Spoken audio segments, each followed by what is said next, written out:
రాజకీయాల్లో రాణించాలంటే అదృష్టం కూడా ఉండాలంటారు.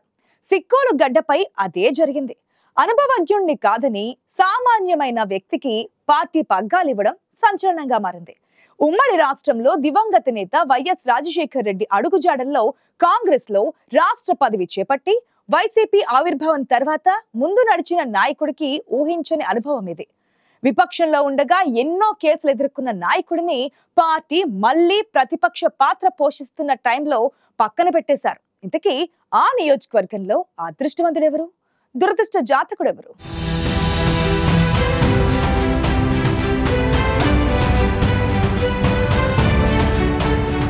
సిక్కోలు జిల్లాలో ఆమదాల వలస సంథింగ్ స్పెషల్ రాజకీయ నాయకులు తయారు చేసే కర్మాగారంగా పేరుంది నియోజకవర్గానికి.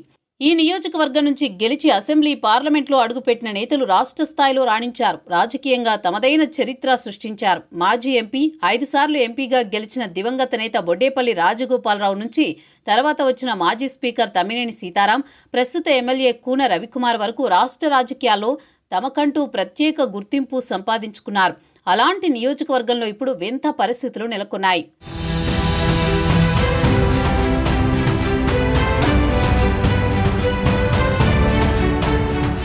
ఆమదాల వలస నియోజకవర్గంలో 4 దశాబ్దాలుగా రాజకీయాల్ని శాసించిన సీనియర్ నాయకుడు మాజీ సభాపతి తమ్మినేని సీతారాంని కాదని పార్టీలోకి వచ్చిన 5 ఏళ్లకే అంతగా గుర్తింపు లేని చింతాడ రవికుమార్కు నియోజకవర్గ బాధ్యతలు అప్పగించింది వైసీపీ అధిష్టానం.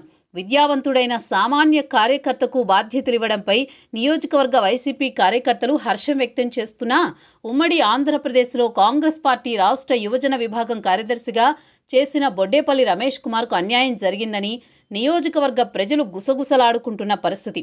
వైఎస్ఆర్ మరణం తర్వాత ఉమ్మడి రాష్ట్రంలో మారిన రాజకీయ సమీకరణాలతో సిక్కోలు జిల్లా నుంచి వైఎస్ జగన్మోహన్ రెడ్డి వెంట నడిచిన ముఖ్యమైన నాయకులలో బొడ్డేపల్లి ఒకరు. మాజీ ఎంపీ బొడ్డేపల్లి రాజగోపాలరావు కుటుంబానికి చెందిన రమేష్ కుమార్ వైసీపీ అధికారంలో లేనప్పుడు 10ల సంఖ్యలో పోలీస్ కేసులు ఎదుర్కొన్నారు.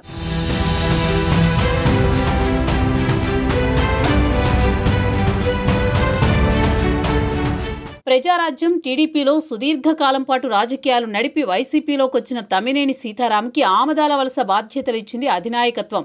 వైసీపీ నాయకత్వం తమ్మినేనికి టికెట్ ఇవ్వడంతో ఆయనకు 10 ఏళ్ల పాటు చేదోడు వాదోడుగా నిలిచారు బొడ్డేపల్లి రమేష్.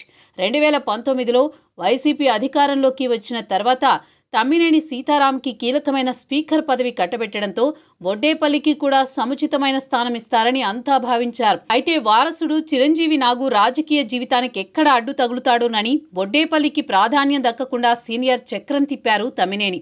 వైసీపీ అధికారంలో ఉన్న 5 ఏళ్లు ఏ పదవి లేకపోయినా పార్టీ కోసం పనిచేశారు బొడ్డేపల్లి. 2024 ఎన్నికల్లో వైసీపీ ఘోర ఓటమి తర్వాత శ్రీకాకుళం జిల్లాతో పాటు ఆమదాల వలసలో ఇన్ఛార్జీల మార్పు తప్పదనుకున్న సమయంలో బొడ్డేపల్లికి ఇన్ఛార్జు బాధ్యతలు ఇవ్వాలని నియోజకవర్గ కార్యకర్తలు డిమాండ్ చేసినా ఫలితం లేకపోయింది.